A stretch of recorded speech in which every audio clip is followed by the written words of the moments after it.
మానవత్వం గురించి మాట్లాడే అర్హత కాంగ్రెస్ నేతలకు లేదని మంత్రి కేటీఆర్ పేర్కొన్నారు.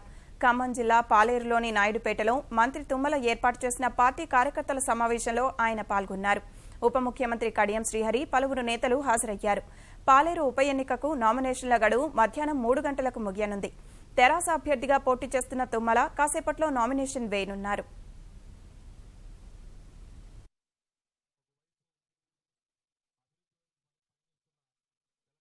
పద్నాలుగు 15 రోజుల పాటు మీ మధ్యన ఉంటాం. మీ అందరితో కూడా నిరంతరం సంభాషిస్తూ ఉంటాం. ఒక్కటి మాత్రం చెప్పి నేను ముగిస్తాను. తుమ్మల గారు మొన్ననే చెప్పారు, చాలా స్పష్టంగా చెప్పినారు. పాలేరు నియోజకవర్గ ప్రజలకు రేపు వారు ఆశీర్వదించి గెలిపించినట్టయితే అభివృద్ధి అంటే ఏమిటో చూపెడతానన్నది ఒకటి. రెండోది ఇంకో గొప్ప మాట ఆయన చెప్పారు. పాలేరు ప్రజలకు ఒక పెద్ద పాలేరు మాదిరిగా సేవ చేసుకుంటానన్న మాట ఏదైతే ఆయన చెప్పారో తప్పకుండా దానికి కట్టుబడి పూర్తి స్థాయిలో అభివృద్ధి అంటే ఏమిటో ఏ రకంగా చేసి చూపెట్టాలో దానికి బాధ్యత గౌరవనీయులు తుమ్మల నాగేశ్వరరావు గారి సారథ్యంలో తప్పకుండా తీసుకుంటామని చెప్పి కూడా మీకు తెలియజేస్తూ మళ్ళొకసారి మీ అందరికీ కూడా చేసే విజ్ఞప్తి ఒకటే, ఎక్కడైనా కూడా అఖండమైన మెజారిటీతో ప్రత్యర్థుల డిపాజిట్లు గల్లంతు చేసి ఏ రకంగానైతే గెలిచామో పాలేరులో కూడా అదే రకంగా తప్పకుండా ప్రజల ఆశీర్వాదం మనకు ఉంటుంది.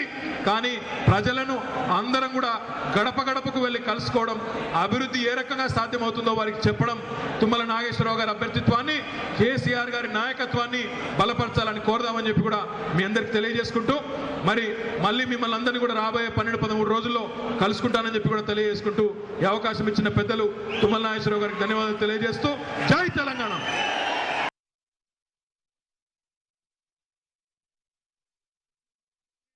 ఉండే వాళ్ళకి మనసు పెట్టి ప్రజల కోసం పనిచేసేటటువంటి ప్రభుత్వాన్ని ప్రజలు ఎప్పుడూ మర్చిపోరు అని చెప్పడానికి పాలేరు ఒక ఉదాహరణగా రాజకీయ చరిత్రలో మిగిలిపోవాలని ఈ సందర్భంగా మిమ్మల్ని కోరుకుంటూ, నేను మొన్న చెప్పినటువంటి మాటని కేటీఆర్ గారు ఇప్పుడు చెప్పారు. అదేవిధంగా నా పక్కన ఉన్నటువంటి శ్రీహరి గారికి జిల్లాతోటి, నాతోటి, మీతోటి పెద్ద అనుబంధం ఉంది. ఆయన చెప్పినట్లుగానే పాలేరుని కాదు, పెద్ద పాలేరుగా మొదటొచ్చి గుదిగర్ర తీసేటటువంటి మనిషిగా, తెల్లారుజామునే వచ్చి మీ గుదిగర్ర తీసి మీ పేడకళ్ళు తీసేటటువంటి పెద్ద పాలేరుగా పనిచేస్తానని చెప్పి కూడా మీకు ఈ సందర్భంగా మనం చేస్తున్నాం.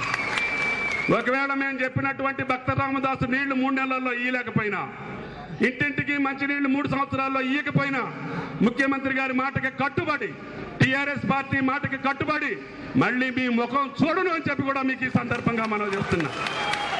కాబట్టి ఈ ఎన్నికలను అందరూ ప్రతిష్టాత్మకంగా ఈ జిల్లాలో ఉన్న అన్ని రాజకీయ పక్షాలు మంచేంటో చెడేంటో ధర్మం ఏంటో ఆలోచన చేసి మీరు ఎన్నికల్ని ధర్మం పక్షాన, అదేవిధంగా పేదల పక్షాన, అభివృద్ధి పక్షాన నిలుస్తారని చెప్పి కోరుతున్నా. ఒకళ్ళు రాజకీయ పార్టీ పెద్దలకి ఆడ స్వార్థం ఉండొచ్చు, స్వలాభం ఉండొచ్చు, కానీ ప్రజలకు స్వార్థం లేదు, స్వలాభం లేదు.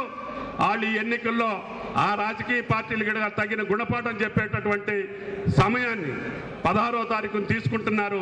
కాబట్టి అన్ని రాజకీయ పక్షాలు సహకరించమని చెప్పి మిమ్మల్ని ప్రార్థిస్తూ, ఈ జిల్లా ప్రజల పట్ల, ఈ ప్రజల ఆకాంక్షల పట్ల, అవసరాల పట్ల ముఖ్యమంత్రి గారు చేస్తున్నటువంటి ఈ బృహత్తర కార్యక్రమాలు పూర్తయ్యేటట్టుగా ఈ జిల్లా రాజకీయ పక్షాలు సహకరించమని చెప్పి ప్రార్థిస్తూ మీ దగ్గర సెలవు తీసుకుంటున్నా. జై హింద్, జై తెలంగాణ, జై తెలంగాణ.